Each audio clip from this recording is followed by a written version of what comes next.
70-mile-wide asteroid called Matilda is approaching Earth, so all the world's governments send a spaceship to try to destroy it. Unfortunately, the spaceship explodes as soon as it enters the asteroid field, which means humanity is doomed. In 3 weeks the asteroid will hit Earth and all life will end. Married couple Dodge and Linda hear the news on their car radio. However, Dodge doesn't react, he just mentions they missed their exit. Linda can't take his attitude anymore and abandons him for good. Afterward, people all over the planet start making end-of-the-world plans, especially going through their bucket lists. Signs appear on the street offering services like naughty meetings, searching for friends to spend the end together, and mercenaries even offer to kill whoever isn't strong enough to make it to the last day. However, Dodge doesn't have anything in life, so he continues to go through his boring routine. With 21 days left, Dodge still goes to the gym, which is mostly empty. On the TV he watches a news update informing that all cell phone services are dead and that water and power will follow soon. Then Dodge drives to work and has to deal with worse traffic than usual because everyone is trying to escape the city to go somewhere nice. At the office, Dodge notices only a few workers have come today. He keeps on picking up calls from clients who want to know if there's insurance for worldwide catastrophes and attends meetings that announce there are promotions available for everyone because of all the people who aren't coming anymore. However, nobody from their little group takes the offer. When Dodge goes home, he checks his mailbox but it's empty as usual. He also notices his neighbor Penny run out of her apartment after breaking up with her boyfriend Owen, who is yelling at her. Then Dodge enters his apartment and finds his weekly cleaner Elsa. Dodge tries telling her that isn't necessary for her to come again because of the current situation, but Elsa gets upset because she thinks he's firing her, so he takes it back and she says goodbye while promising to return next week. Then Dodge drinks cough syrup and watches TV, learning that the final flight has taken off and now airlines aren't working anymore. People with private planes can fly if they want, but experts don't recommend it because of the risks.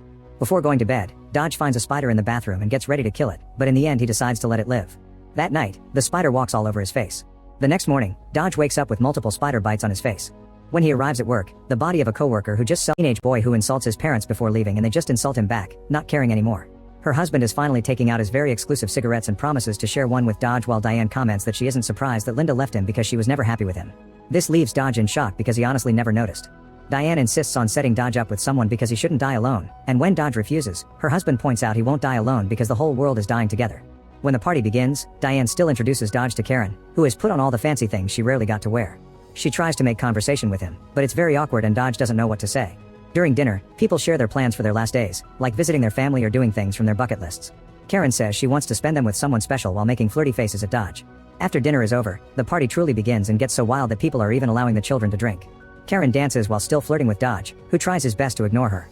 A friend tells Dodge that because of the incoming end, women have no standards and every man has a chance no matter how ugly they are. He reveals he was intimate with tons of women last week, and asks Dodge to team up with him to sandwich Karen, but Dodge turns him down. Soon the fireworks and illegal uppers come out and Dodge can't take it anymore, so he hides in the bathroom.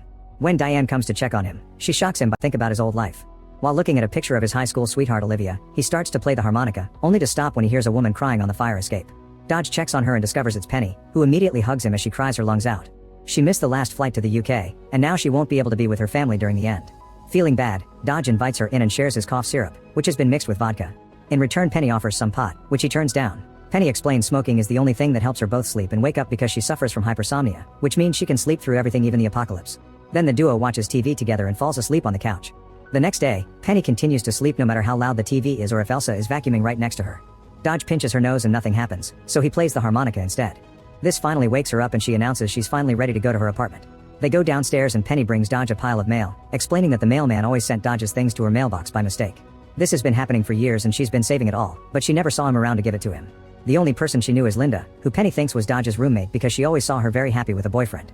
Dodge is shocked to realize Linda had been cheating on him, so he goes back to his apartment and yells to scare them away before drinking until he passes out. His plan to self-delete fails and he wakes up perfectly healthy the next morning, only to find an abandoned dog tied to him and a note that says sorry. With only 12 days left, Dodge takes the dog and starts making his way home. As he walks through the city, he notices people have finally gotten violent, meaning there are fights, fires, and looting everywhere. Later at his apartment, Dodge feeds the dog and watches the news, learning that riots are happening in many areas. He also starts going through his old mail and is shocked to find a letter from Olivia from months ago. She explains she never stopped thinking about him and wanted to check on him, but she also tells him not to find her because it's too late for them. Her last line says he was the love of her life. Suddenly a brick breaks through his window and the alarms in the building go off as the riots come closer. There already are violent people in the hallway, so Dodge takes the dog, the harmonica, and the letter before going out through the fire escape. He goes to Penny's apartment and meets Owen, who assumes Penny has been cheating with him and punches the wall, breaking his hand. Dodge ignores him and goes to wake up Penny, only for Owen to immediately start arguing with her. When Dodge finally gets to mention the riots, Penny stops to grab as many records from her collection as possible. Then the trio runs out of the building and Penny volunteers to drive, but she's forgotten where she left her car. At that moment some people open fire, so Owen uses Penny as a shield to protect himself. When they finally find dealing with the couple's arguments, Dodge tells Penny he knows someone with a plane and he'll introduce that person to Penny if she takes him out of there. Motivated, Penny finally takes the car out and drives away, leaving Owen behind. Unfortunately, the next day they already run out of gas because Penny didn't fill up the tank. As they walk down the road, Penny tries to stay positive, causing Dodge to finally snap. He tells her she ruined his life because he didn't get Olivia's letter in time, and who knows where she may be now. Feeling incredibly guilty, Penny promises to reunite Dodge with his lost love. Then Penny starts hitchhiking and a man Glenn agrees to give them a ride. As they travel together, Penny tells Glenn to share his life story, and he starts from his dad's childhood. Dodge hates every second of it, especially when Glenn confesses doctor had told him he only had 6 weeks to live right before the end of the world was announced. Glenn lost his love a few years ago, and after learning about the end he started considering self-deleting, but that wouldn't get him into heaven. His tone makes Dodge very suspicious, especially when he sees digging equipment in the back of the truck. Eventually Glenn stops the truck and says he'll go relieve himself, inviting Dodge to come along. Getting more suspicious, Dodge turns him down, and as soon as Glenn is gone, he tells Penny they may be traveling with a psycho. Penny doesn't take him seriously and leaves the truck to walk the dog, who also needs to pee. Then Glenn comes back and asks Dodge to drop the maps. Glenn suddenly is shot, and Dodge sees the mercenary drive away. Afterward, Dodge and Penny bury Glenn's body with his own equipment and leave in his truck. Eventually they find a restaurant called Frenzies by the road and decide to stop for a drink. The waiter receives them with hugs and confesses all the workers have been smoking, so now they're making up all kinds of crazy recipes. Penny and Dodge stick to the classics, getting some food for the dog too, and Penny even joins the conga line. While they eat, they share more about their old lives, but they're suddenly interrupted with a surprise. Penny told the waiters that it's Dodge's birthday, so they bring over a little cake and a song. Suddenly a waitress kisses both of them, and soon the party starts getting naughty, so the duo takes the dog and leave. In the truck, they notice a certain tension between them and end up doing the dirty together.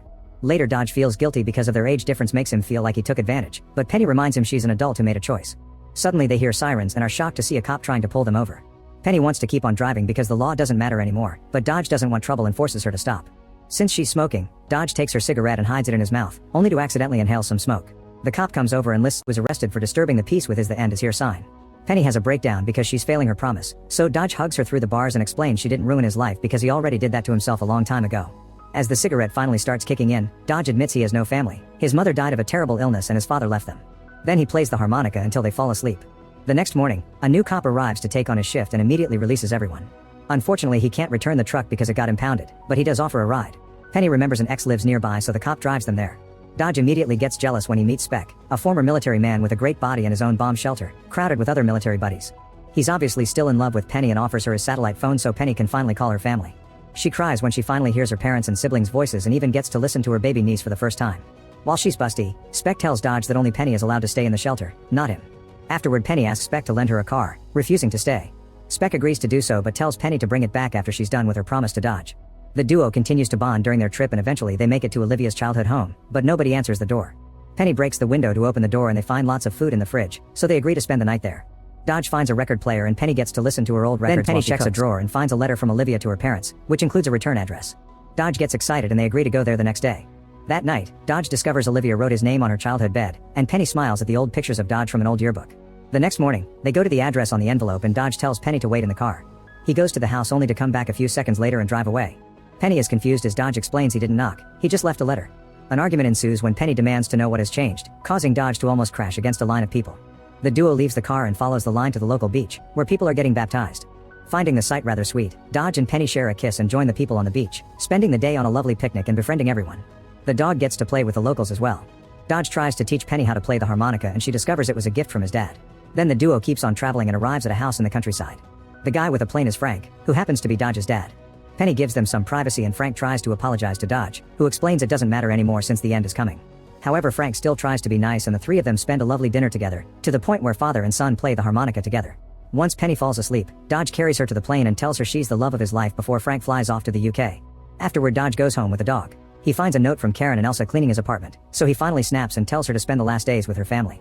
Elsa is hurt because she considers Dodge a friend to hang out with, so Dodge regrets it and tells her to come back next week as usual, although there won't be a next week at all. Sometime later, Dodge watches the final TV broadcast, during which the anchorman announces the calculations were wrong and the asteroid will arrive in 16 hours. The anchorman also offers a very heartful goodbye speech, and the signal is finally cut.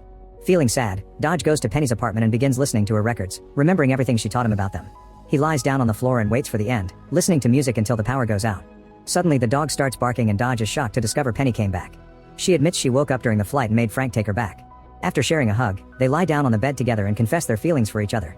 To keep Penny awake and distracted from the explosions going off nearby, Dodge keeps talking to her and asking her questions about her old life. The couple stares into each other's eyes as the asteroid